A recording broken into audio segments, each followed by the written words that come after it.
So, hello there, guys. I'm Sebastian. Probably, if you watch this video, you got some pain and you probably got fibro.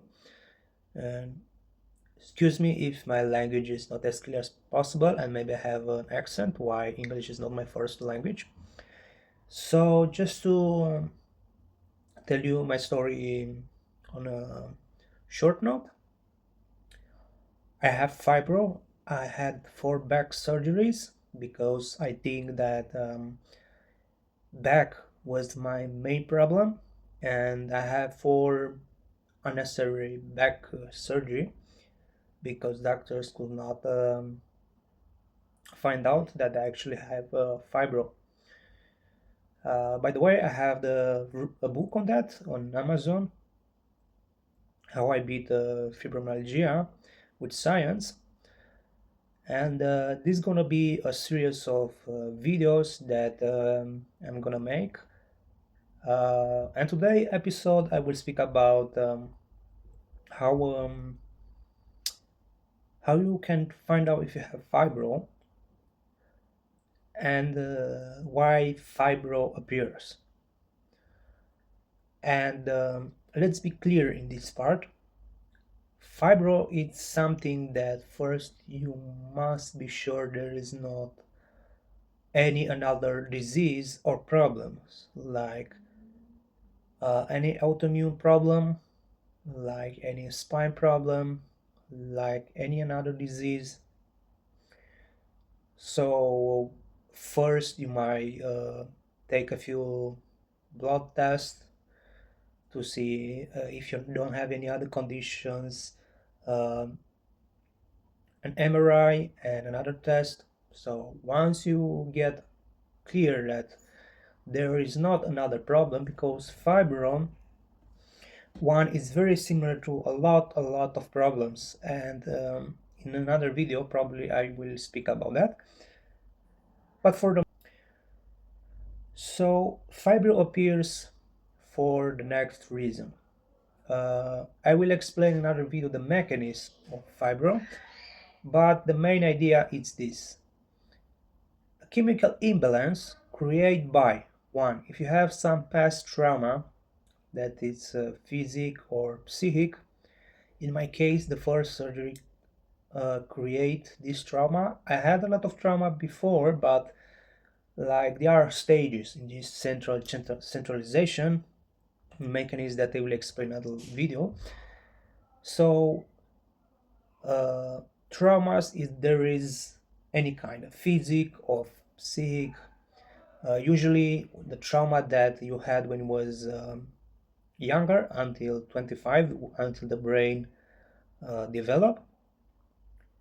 The second reason is any kind of stress that lead to this imbalance. And by stress, I'm not only speaking about the kind of stress that you have at work, at, I don't know, in your family or in your daily life. There are many kind of stress. And by stress, you can also think about inflammation. You can also think about lack of sleep, which is seen by the brain as a kind of stress. Your body condition can be a stress. Um, Usually, the long stress doing some trauma can lead to that. It can be chemical stress. I saw a few people that work in a factory. I know a guy who was in he was doing a paint job with cars and working with so many chemicals. He developed fibro. He didn't know why he got that because all the criteria I know it didn't apply to him, but in the end it seems that the reason that he got fibro because he was working with a toxic chemical.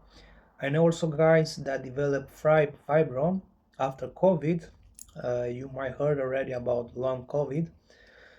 And also when I speak about stress, you should understand that immunity or bad immunity is equal to stress. So many times autoimmune conditions or just a bad immunity with the combo with stress or trauma can lead to fibro. And you will see that immunity is one of the main components of fibro. It's so important. I cannot stress out how important is this. And when you will see how important is immunity, you will find it in everywhere. Okay, another source of fibro, so trauma of any kind, lack of sleep. I actually know somebody, and it's also a little bit of my story. Insomnia, I could not sleep, and that create a huge problems for me. And that was the period I really start the central sensitization problems. And even now, I actually sleep with these. Um, I put these things in my ear because I'm so sensitive to noise, and I wake up by every noise. And I always have stuff like this when I'm traveling. I buy it on this jar on Temu or AliExpress or Amazon, whatever, because I lose it all the time. Like similar in my case, surgery, which is trauma, I speak before. Uh, there is also a little genetic components. So actually, there are a few studies that show that families where depressions and stuff like that occur more oftenly, fibrom is more often seen. And when I speak about depression, you can see it as a trauma because it's a trauma to the brain. And of course, if you have a bad medium, like I know most 90% of the people I speak, and I speak with thousands of people because I have a few Facebook group.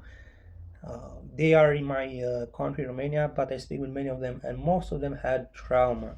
Trauma, as I told you, is when I speak about trauma, is not just abuse or physical pain. It can be many ways, like just the situation of stress. Yes, like chemical stress, like the people who have stress from for example, if you have diabetes, that's also a stress.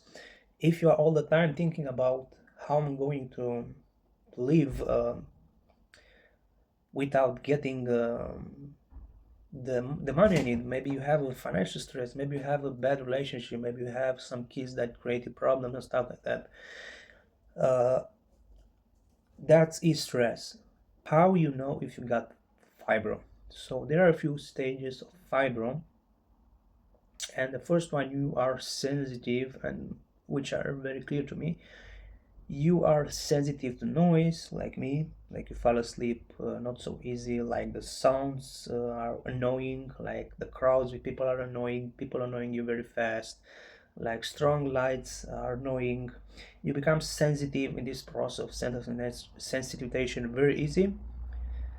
And I will explain in another video what that means. For example, having problem with sleep and having problem with getting asleep, and you use pills and stuff like that, that might be a clear sign. Of course, there are many other conditions that where you cannot sleep, but most of the person that I speak, like 80%, got this component of a bad sleep. And of course, if you are sensitive to noise, that's also part of centralization. You can be also sensitive to heat, like me, where I sweat a lot. Maybe if you're in a cold area and you feel colder than usual, or you have muscle pain from the cold areas, like you feel stiff, and that's the myofascial part. So that's the second component, which is very important. If you feel like your body is stiff, your muscle have trigger points. Yeah, like a few points tender than you touch, they feel painful and stiff. Uh, Especially in the big muscle on tendons, they actually appear in tendons. I will also speak about trigger points and fascia in another video. I also have a chapter in my book about that. So in the main part of the body is your ass, your legs, where the big tendons, your lumbar area, uh, your back, especially if you have a large back like mine. Uh, Not so often you will see in the shoulders, but usually it's always something relating to the big areas like gluteus, your legs. If you have this, like your brain is like underwater, you can't think clear, you forget. Usually forget on a small things like, oh, where I put my phone, where I put my keys, where I put that and that. And when you start to lose focus, yeah, you have to do something at work, and then you just like, oh, I forget that, where was my mind. You can't multitasking, or it's very hard to multitasking, or you lose focus if you have uh,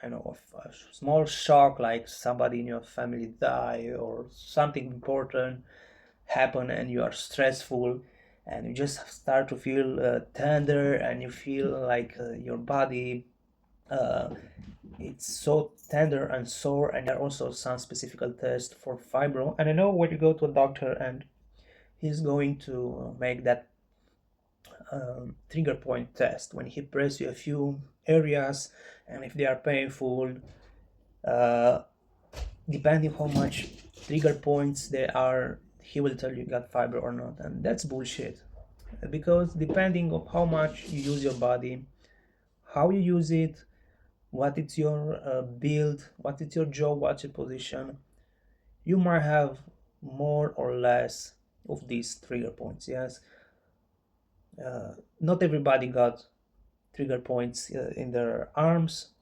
Not everybody got trigger points like in the chest. That's kind of rare. But most of the people got in the back, in the neck, in the legs. If you have usually the fibro fog, that's a late stage fibro. Also, if the uh, tender points there they comes on the shoulder or the arms, that's also indicate that it could be uh, a later stage fibro. There is myofascial syndromes, which is not the same with fibro, but it's like the first stage of fibro. They are different syndromes, but usually when it occurs one, it goes also in the others. Another sign is if you have leaky gut. So if you feel like, depending on what do you eat, you feel bad, or you have just problems digesting something, and depending on how do you feel, your gut might feel bad, that can be a sign, because that's also another very important component of fibro. You will see that in my book we have three or four relevant part of the fibro. First is the brain with the chemical imbalance. Second is the leaky gut, and you will see that a lot of serotonin, actually like almost 70%, is making in your gut, not in the brain. And third, it's immunity, and especially immunity of the brain. And I will also add like lack of sleep, and you will see there's like a full cycle of problems that go around and go around and make things worse and worse. So fibro got more than 200 expression of this disease. There are persons who got like pain in their joints. That's pretty rare. There are persons who got uh, some skin brushes, like when they hit themselves, their skin start to be blue faster. Some people got heart palpitation, yeah, like their heart is just moving and beating in a unconditional way. So basically, fibro can affect any living tissue. But lack of sleep, being annoyed by people, by strong noise, strong light, it's a clear sign. Having gut problem, it's a clear sign. Being sensitive to cold weather, hot weather, uh, having a trash immunity, it's a sign. Being allergic to many stuff, it's a sign. So having pain in the muscle, being tender, uh, physical pain when you feel or you have psychical uh, crash, you argue with your girlfriend or something, or with your boss, you are fired or something, and you just start to feel tender, and you feel physical pain in some of your muscles. There are clear signs. If you have some trauma in your life, yeah, usually it's physical trauma, like an abusive parents, or this is why I will speak also in the video, but lack of testosterone is increasing the chance of getting fiber. This is why girls have more fiber, but also because girls they have more physical trauma or physical trauma than boys do, because they're easier to abuse, they're easier to get in a bad relationship, they are easy to get kids, and they don't know what to do, they have to end their career or stuff like that. So that's also a point, because for a girl they can easily collect physical trauma. So is very very likely a point. Having a surgery, because when they put you to sleep, what's the name of that? Anesthesia, I forget the name for the substance that they put you to sleep. All this can lead, like in my case, like the real pain, like the muscle start after the first surgery. So today, after 4 back surgery, I'm still having pain. Yes, I do, but my pain is going from an 8, so I barely could move. I could not. I didn't work for 2 years. Uh, Going from there, like today, I can still can work a few hours. I can do some sports. Uh, I can have a pretty normal life. Yes, I still use pills every day. Find a lot of information in my book, of course more details and in a better English than I speak. I need months and months to make that book. What I can tell you is that I got so disappointment that I need that 4 back surgery, that I start to learn to read MRIs, the scan myself. I learned to do it. I spent a whole summer doing, and in the end I realized there was, of course, after speaking with a ton of doctors, I realized no, it's not my back the problem, and I find myself actually that I have fibrom, and in the end I found a doctor that confirmed my theory, and it wasn't a long journey. So why I'm making this video, why I wrote the book? Because I spent every every penny, every hour in the last years finding a solution for fibromyalgia. I'm not going to sell you anything like buy my book because I will heal you. No, fibro, it cannot be healed, but it's not one to live like from 8 to 10 pain, like you living with a 8 pain, and what I'm living now with the 3 pain. It's huge difference, and for a long time I have an Excel, and I note every day how I feel today. Today I have pain, let's say 6. Okay, what I did today, how much I move, what I hit, how stressed was my day, what was the weather, what was my I don't know what I do on that day, maybe something special that triggered my pains or did not trigger my pain. I just look for science-based evidence, so you will find a lot of studies, academic studies that were done, and I will also include my own studies on myself, and also I always speak, I think, with hundreds of people in many many countries that have this condition. I always see the same patterns.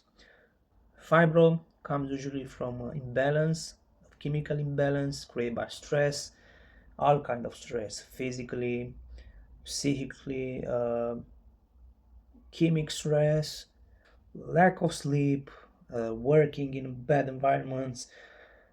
Uh, if you are annoyed by people in easy, very easy, if you are sensitive to strong noise, if you sleep bad, if you have a leaky gut, if you have headaches, if you cannot focus, if you feel like your daily tasks they are a burden, and you have muscle pain and tender points, those are pretty kind sign of fibro, the best advice I could give you, if you know if you have some strong trauma and you see your pain, it's muscular and it's activated, especially when you have a bad mood and you feel annoying by people, and you are sensitive and you have a bad sleep, there might be a very, very big chance that you got fibro.